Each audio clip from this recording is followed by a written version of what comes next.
Hello, this is Christine and Laura from Pain Geeks.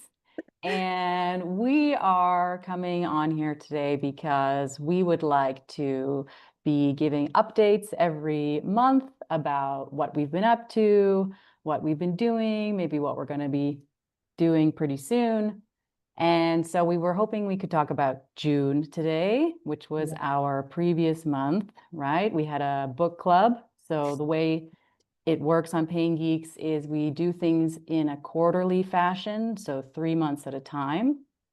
hmm And every month we have a theme, or sorry, every quarter we have a theme. And the first 2 months of the quarter, we do journal clubs where we read a journal, we deep dive into those and explore a humanities piece alongside that. And then every third month of each quarter, we have a dedicated book club month for the book that we have been reading for the whole quarter alongside of our journal club. And last month, we had our wrap up of our fiction quarter of the book club, which Yeah. is a really special uh, quarter, right? Because we sort of think it's like an extended sort of humanities piece for us to explore human nature and psychology and development and all of those Yeah. kinds of things. So, Absolutely. yeah. So, you want to introduce the book that we were reading a little bit? I think I so we've been reading Frankenstein this last quarter, and I think what's been really interesting about the conversations for over this quarter is actually that we went into this fiction book without much of a knowledge as to what the story was, but I definitely had all sorts of ideas about what the story was because it's such a cultural trope, right? Frankenstein. Mm. And it's such an old book and like a classic in the sort of classic book, but then the depth of the story and the way the characters are built up and the I think there was a lot of surprising moments as we went through the book, even though you had all of these ideas like as to what Frankenstein was, maybe even watch one of the old films, but like actually reading the book is quite it's really. Yeah. I mean, I think this is such a silly thing to say in some ways because obviously we think this, but like it's really worthwhile reading the book. Like what most people say about books versus movies. But yeah, Yeah. one of our members had said, right, that she had watched a Frankenstein movie, and it was Yeah. all about the building of the monster, right, and the Right. creation of the monster. And Yeah. surprisingly, in the book, that was actually a pretty small part of it. Yeah. And there was this whole big sort of story and everything created around that. So, yeah, Yeah.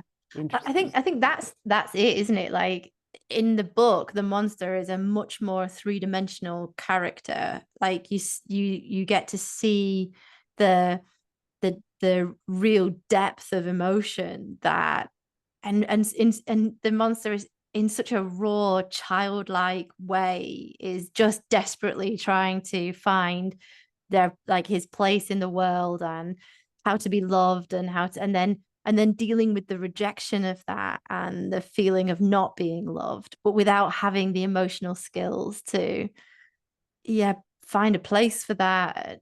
It's such a and to advocate for yourself, all of that is such a the depth of the monster's character I think is what surprised me the most.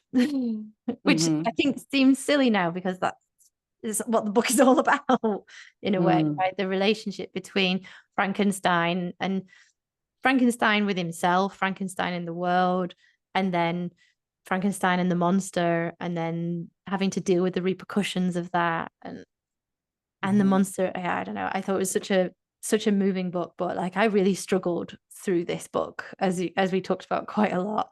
Uh, Yeah, that was a really, really interesting part because we had three different discussions about the book, which is what we do now normally for a book club. Each mhm. month we talk about it, and then in the last month we do a couple of discussions, and which is a really nice format now because we've changed that from what we had before, which was just one discussion for the whole quarter, which we found was a Yeah. bit too small to be able to really dive into the context and the depth of these books that we're reading. And that was something that just came up every conversation, right? It was so difficult to relate to these characters in different ways. There was sort of three main characters with a very interesting narrative, right? Called an Yeah. embedded narrative, which was Yeah. for me something new. And it was yeah, it was really, really interesting to have those conversations where we were getting into the details about how certain situations or things that the people were saying, or Yeah. the way they were reacting to each other in the story was making us feel. And like the live moments that we witnessed in ourselves or with other people in the community who were taking a step back from their initial reactions and reflecting on what they were saying based on what other people were saying. And that was really a fun part of this quarter, I think, in this I think book. I think that's the best part of actually all, like, just the being there on the live discussions, right? So being in Pain Geeks is like all of what we do, of course, I think is wonderful and amazing, right? And there's something for everybody, and people will benefit from all of that aspect. But the difference between being sort of like in the more passive receiving area of Pain Geeks and then being in the live discussions in Super Geeks is that you are like you're both sharing your experience, then having that reflected upon by other people. Other people are developing that a little bit further, and then you're reflecting on that. And it's like this beautiful shared narrative that we're building in the moment. And I think when we're doing that with a humanities piece, it's lovely because we really focus on how it makes us feel. And then when we're doing that with like the more sort of academic literature, it's really lovely because it's like, how do we practice? So it's got a slightly different feel to it. But I think that has been one of the nicest parts of this month is, hearing other people. Like, I think one of the hardest things was the two sort of made, like the first narrator, the sea captain, he just comes across as really like petulant and kind of annoying, and like that's the opening character. And you're so used to books sort of with their opening characters sort of trying to get you to empathize with that person and trying to get you to like them so that you want to see them succeed or something through the book. And then you realize, oh, this actually isn't about him. So I've just spent the first like two letters trying to like get to know this very annoying man. But Which is, that's so funny because that was like such a different experience from my experience, yeah, right? Like I really did I was confused too in the beginning, of course, about the letters, like had the conversation in my head, like, am I even supposed to be reading this? Is just like a preface and I can just put this aside for now. it's something I can ignore for now. Yeah.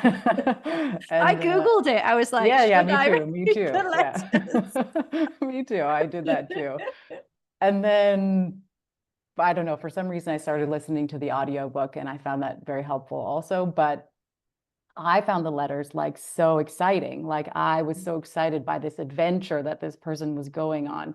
Yeah, And like I mean, I think what we sort of came to the conclusion of at the end was right, they were setting up a lot of ambition. And that yeah, was sort of like a big theme in the book because he yeah, was on this big expedition, trying to break barriers or borders and yeah, um, just make new discoveries and all of the emotions and everything is sort of wrapped up in that newness and excitement and adventure. I was pretty hooked by that actually, and I was yeah, very excited by it. Uh, and so I think that for me, it was that like if that evocation of that like ambitious desire, yeah, or that you can easily have in your life in any career, but yeah. also in physiotherapy or when you're Oh, learning about pain and uh, wanting to be an expert, all that kind of stuff, all those things that was like almost immediately connected for me. So I think that was cool, and I was less like uh, I was less concerned about like the character themselves and more interested in the like expedition and the what they were doing. I think that's lovely. And I think that just shows how beautiful literature is, right? And art really is, right? So this art's something that's created, and then you as a reader show up as you finish the process, right? It's an unfinished process until somebody reads it or somebody experiences it. And you bring to it your own, your own experiences and your own, I don't know, assumptions and trauma. And I think when I read it, I think I'm in a particular place in my life where, you know, and maybe this is important for me just as a human to unpick as well, like I'm going through a divorce, and like I have very strong opinions about, some of the men that have been in my life recently. And then here I am reading this story about this, singularly focused man on his own, like, the sort of like the trope, like the mediocre man focused on his own excellence is sort of like kept coming up for me. And I just kept thinking, I don't feel about, some man going off and having adventures. And then, the second narrator, when you come across Frankenstein, like you first come across him on the boat, and he's so annoyingly mysterious, right? Oh, just back to the point. Oh, my life it's been so dry. I can't possibly tell you about how bad it is. How will you cope with it? And then it's like, well, fuck off then. And then eventually you get to, oh, you are going to tell us this because you were always going to tell us a story, right? And then you get into his narration, and they take you back in time in Frankenstein's life. And you read about this very privileged man who comes from a family of sort of male saviors, and and then his sort of capacity to just say no to the rest of the world and only focus on his interests and his passion, and like the entitlement that is built up within that in the narrative now. And I think as a modern reader, perhaps it's different to being a reader of the, like, from the time, the early 1800s, was it, or the early, I can't remember exactly. I think it was 1816 or 19, no, it must be 1816, yeah. And because we are from the late 1900s, yeah, as millennials. yeah, And like this, it's quite, I think you do bring to it your own context, don't you? And the what you pick out of the story says a lot about where you are in your life, and who, what you value and what you struggle with. And I think that's what makes the humanities such an important part of our, like, not just clinical learning, because we work in the human field, right? We work with people in this relational area, but just also for your own personal development, reading a story now that maybe you read when you were younger, or like reading Frankenstein now. And I think it would be interesting for me to read it again in 10 years, when I'm not in this headspace. What else can I pick out of this? Because these classic pieces, they're classics for a reason, because there's so many layers to it. There's so much depth. yeah, Yeah. yeah. I agree. And yeah, I think that's really interesting, especially like we've talked about that before, reading pieces again and at different times and how that can affect you. And this whole extended humanities idea, with the book is really to practice a lot of that, right? Self-development is not just helpful for ourselves, but it's also helpful for our work. It's helpful for the people that we are going to interact with. And when we can have more clarity around how interactions make us feel and why certain things might come up for us, in certain situations, and we can have just more practice at understanding that, tolerating it, whatever it is, we can go so much deeper in our own work and life.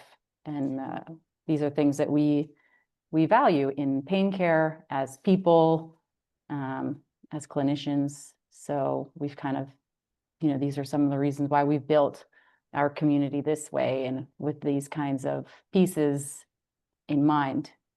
Yeah, I think you say that exactly right. Like and I think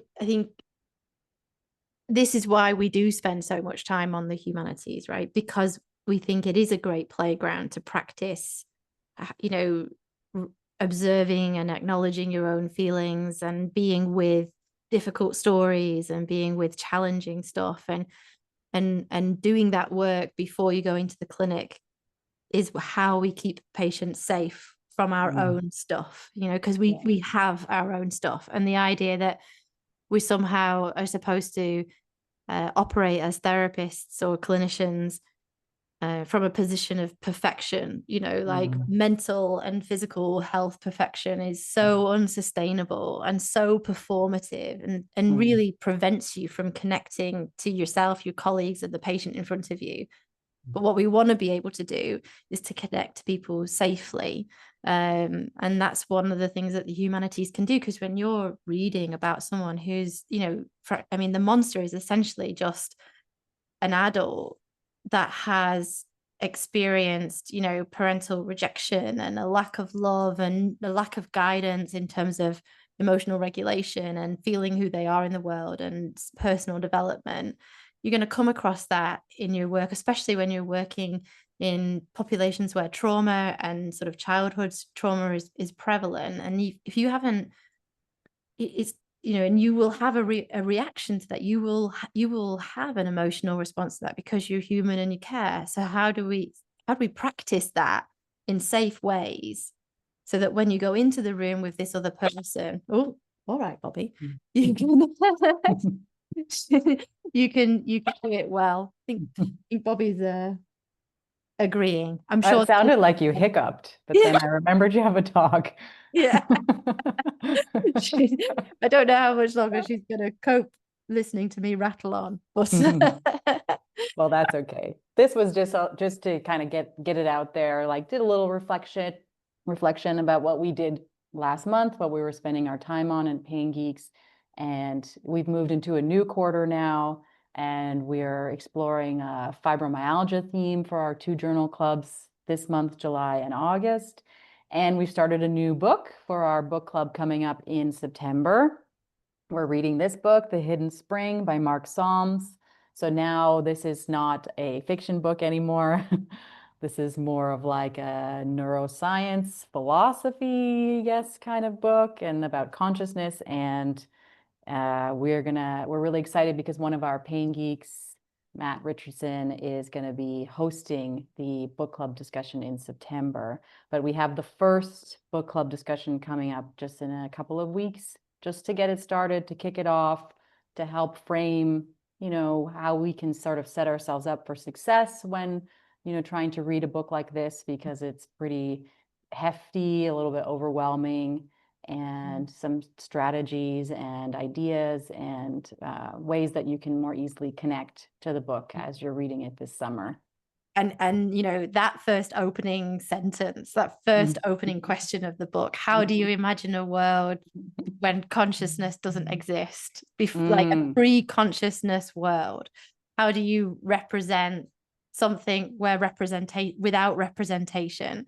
These are like, this book, I just read the first page again today because I was thinking about it, but like it opens up in a sort of like rip the band-aid off. Okay, this is the hard stuff that we're going to get into. But then within the next couple of pages, what you feel from Mark Solms is this lovely, gentle, okay, I'm going to guide you through this, right? So we go straight into sort of like personal memories and reflections and this really accessible way of reading. But he doesn't shy away from the fact that we are going to be reading about a very confronting, difficult, and challenging topic that we can learn from.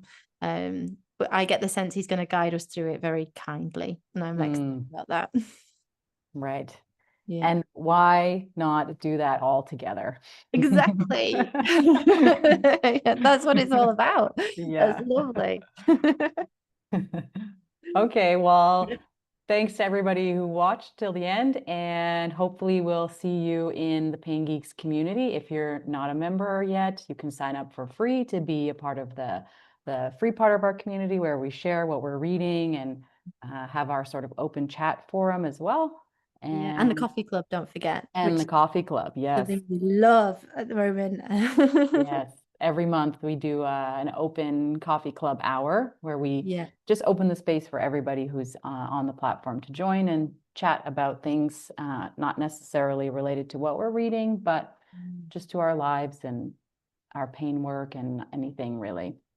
Yeah, Yeah. exactly. It's lovely. And yeah, I think the coffee club it's the first Wednesday of the month, isn't it? And Yes. it's also a place to remember our own humanity, right? That we're people with hobbies and other things, and not just uh only like, I mean, a lot of us are very interested in pain, but it's also a place to show more of yourself, which I like in a non-creepy way. Yeah. Yeah, that's right. Okay. See you later. Thanks. Bye. Bye. On that note. Bye.